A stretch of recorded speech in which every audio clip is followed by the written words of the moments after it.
Ya, saya mau ngobrol santai dengan teman-teman. Di sini saya punya janji untuk memberikan tips-tips ya bagi teman-teman orang desa terutama. Jadi saya dulu pada waktu di desa itu sampai SMA itu nyari rumput ya. Jadi tangan saya ini agak keluar ininya, keluar apa? Keluar bulu, bukan bulunya sih, keluar apanya itu? Keluar ini pembuluh darahnya besar lah begitu ya. Ya, pembuluh darahnya besar karena memang dari orang desa gitu ya, dari orang desa yang hidupannya itu ya kita tahu sendiri kalau hidup orang desa itu. Jadi dari kecil saya udah cari rumput ke sawah, kemudian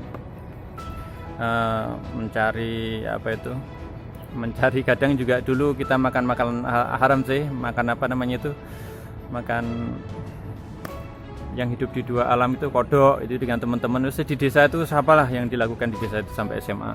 Kemudian sampai SMA ke Surabaya, kuliah, kemudian ke Bandung S2, kemudian ketiga ke S3 ini kita ngambil di Taiwan ya. Ini saya mau memberikan tipsnya bagi teman-teman yang kalau kaya atau orang tuanya menjanjikan bahwa kita akan disekolahkan sampai S1 lah, S2, S3 begitu ya. Itu ya mungkin bisa di skip video ini dan cari yang lainnya gitu ya. Tidak apa-apa. Saya hanya fokus pada teman-teman yang desa terutama yang punya keinginan kuat untuk mengenyam pendidikan tapi tidak punya cukup kemampuan secara finansial gitu ya, secara keuangan itu tidak cukup, orang tua juga tidak menjanjikan kepada kita bahwa kita ini akan disekolahkan seperti itu, tapi setidaknya apa yang saya sampaikan ini bisa menjadi sebuah renungan untuk ya bisalah nanti kita ini melanjutkan ke pendidikan yang kita inginkan. Yang jelas kalau dari SD, SMP, SMA atau STM gitu ya, sekarang sudah ada program dari pemerintah yang gratis ya. Jadi itu sudah saya tidak membahas itu. Saya tidak membahas dari SD, SMP, SMA gitu ya. Itu banyak bisalah gitu ya, walaupun kita tidak mampu, ketika kita punya keinginan untuk sekolah saja sudah bisa lah pada itu. Ya, yang saya bahas adalah ketika kuliah, karena memang biaya kuliah sekarang ini cukup mahal ya. Biaya kuliah sekarang tidak seperti zaman saya waktu kuliah itu, saya tahun 99 itu satu semester 375.000 gitu ya. Saya ngelesi satu pertemuan itu 30.000. Saya dapat beasiswa dari Jakarta itu satu bulan 150.000, kemudian dinaikkan jadi 250.000. Kemudian dapat dari kampus itu ada student grant, ada beasiswa semar pada waktu itu, kemudian PPA BBM dan sebagainya. Tiap semester kita mendapatkan beasiswa itu ya cukuplah untuk kita hidup pada waktu itu, berlebih sebenarnya pada waktu itu ya. Nah sekarang yang biaya pendidikan yang cukup mahal, memang ya mau tidak mau per semester ada yang 6 juta, ada yang 7 juta, ada yang mungkin 10 juta, ada yang 12 juta, ada yang 15 juta gitu ya di S1 itu. Jangan takut teman-teman ya. Bisa saja ketika biaya masuk itu ya, bisa masuk ketika teman-teman itu memang nggak punya uang, cari saudara yang kira-kira bisa dilakukan, kita pinjam di situ ya. Sebelumnya kita kalau misalkan diterima di kampus negeri lah gitu ya, kita lakukan sekuat mungkin untuk minta diskon ya, diskon pembayaran, entah bayarnya itu ditunda atau bayarnya itu nggak banyak gitu ya. Misalkan jatahnya 15 juta, saya minta Pak turunkan jadi 1 juta, 2 juta ya, kita lobby aja lah. Seperti dulu pada waktu saya masuk di ITS itu kalau nggak salah pemberlakuannya bayarnya 1 juta pada waktu itu ya, 1 juta kan. Tetapi ya namanya orang desa, kita ngelobi, saya akhirnya bayarnya cuma 200.000 ya tahun 1999. Dan juga teman-teman yang ada juga yang tidak bayar sama sekali ya. Ada teman yang tidak masuk elektro ITS itu tidak bayar sama sekali gitu ya, sekarang jadi dosen di teknik elektro gitu ya. Nah, jadi ya itu strategi-strateginya adalah pada waktu itu ya, kita lobby dulu kampusnya. Kalau setelah lobby kampusnya itu selesai, kita dapat berapa begitu ya, pembayarannya dan sebagainya, oke lah kita enak. Kalau misalkan terpaksa tidak bisa ya, terutama kalau teman-teman masuk di kampus swasta, pinjam siapa dulu gitu ya. Ada juga kampus swasta yang punya bisalah di lobby untuk kita bisa ditunda pembelajarannya, dicicil berapa kali dan sebagainya. Oke, itu ketika masuk pertama kali universitas. Biasanya bayar awalnya itu cukup berat. Kemudian setelah itu teman-teman bisa mulai ketika masuk kuliah pertama kali langsung cari pekerjaan yang teman-teman punya potensi di situ. Ya, kalau teman-teman lucu bisa jadi badut gitu ya. Badut keliling juga bisa. Kita juga mahasiswa gitu ya. Mahasiswa itu wajahnya itu tebal gitu ya, nggak punya malu dan sebagainya. Mau celana celana bolong dan sebagainya itu biasa aja mahasiswa itu. Punya pinter jadi MC, buka aja jadi MC keliling. Pinter ngelesi bahasa Inggris, bikin les-lesan bahasa Inggris. Les-lesan matematika, bikin les-lesan matematika. Jangan malu gitu ya. Karena memang the power of kepepet itu tadi. Kalau kepepet kita ya tidak usah malu gitu ya.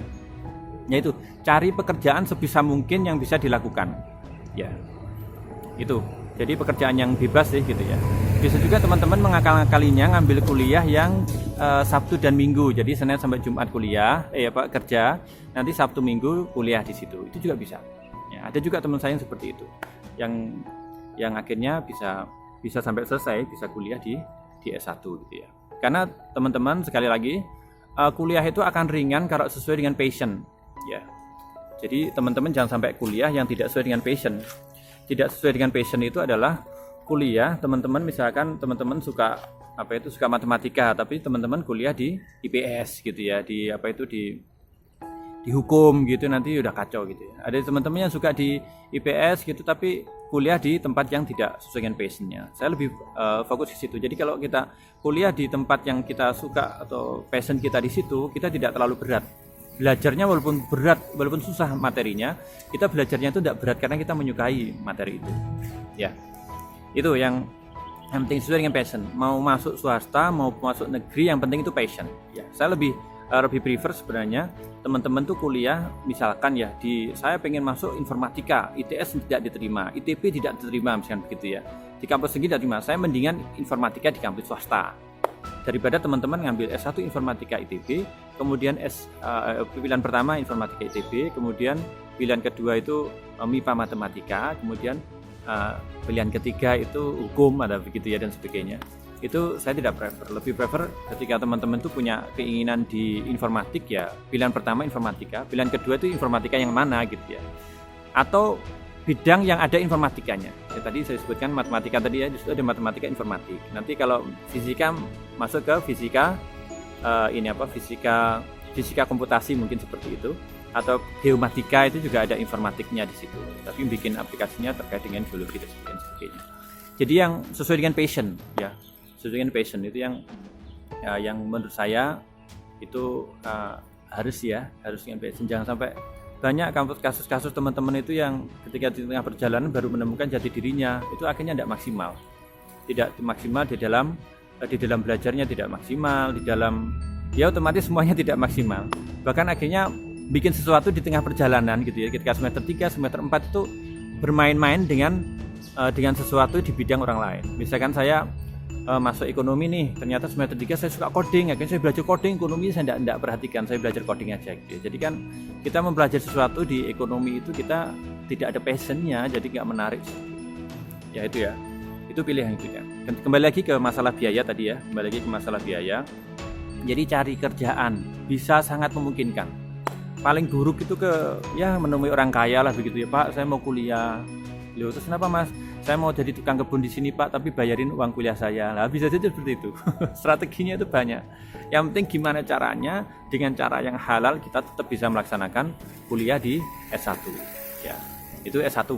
Ya, nanti kita akan berpikir banyak. Setelah S1, teman-teman banyak sekali beasiswa S2, karena tidak semuanya orang itu mau kuliah S2, tidak semua orang itu mau kuliah S3 gitu ya. Sehingga peluang untuk beasiswa kita masuk S2 dan S3 itu selama kita punya potensi yang kuat itu banyak. Contoh di Taiwan ini aja beasiswa S2 banyak sekali ya. Banyak sekali teman-teman. Jadi satu angkatan saya kemarin satu departemen ya, kita nggak usah ngomong NTSC, jadi satu departemen angkatan saya barusan masuk. Itu ada 6 orang satu departemen itu ya, Information Management Department itu ada 6 orang, doktoralnya 1 saya sendiri, kemudian ada 2 orang yang satunya dari Amerika magister, kemudian yang satu itu dari Thailand, ada 3 orang itu dari Indonesia. Jadi dari 6 orang itu yang satu angkatan satu departemen itu 4 orang dari Indonesia, saya kemudian sama 3 orangnya lagi ya, itu dari Indonesia. Itu magister banyak gitu ya, maksudnya perbandingan S3 dengan S2 itu lebih banyak S2. Itu baru satu kampus di Taiwan, belum kampus yang lainnya di seluruh Taiwan, belum kampus yang lainnya di seluruh dunia ini gitu ya. ya master di Australia, master di mana itu di Belanda, master di Jepang, master di UK, master di mana itu banyak sekali. Teman-teman bisa pilih, yang penting bahasa Inggrisnya kemampuan, itu banyak sekali kalau mau S2. Jadi S2 dan S3 itu adalah totality kembali kepada kemampuan kita. Ya, kemampuan kita dalam berkompetisi untuk mendapatkan beasiswa itu. Karena kalau misalkan teman-teman sambil nyari kerja dan sebagainya, bisa deh S2 itu ya, sambil kerja itu bisa juga gitu ya. Karena memang ya hampir mirip S1 dengan S2 itu ya, jauhnya nggak terlalu jauh gitu ya, hanya naik satu strata gitu ya. Tapi kalau doktoral memang ya saya harapkan nyari beasiswa gitu ya, karena memang pekerjaannya itu tidak seringan S1 dan S2 gitu ya. Outputnya cukup agak berat begitu ya. Jadi sebisa mungkin itu teman-teman itu mencari beasiswa ya. Itu ya teman-teman. Jadi sangat mungkin sekali bagi teman-teman, terutama yang berasal dari pedesaan seperti saya ini, yang tampangnya memang nggak tampang kota, makanya saya pakai kacamata supaya kelihatan kota begitu ya.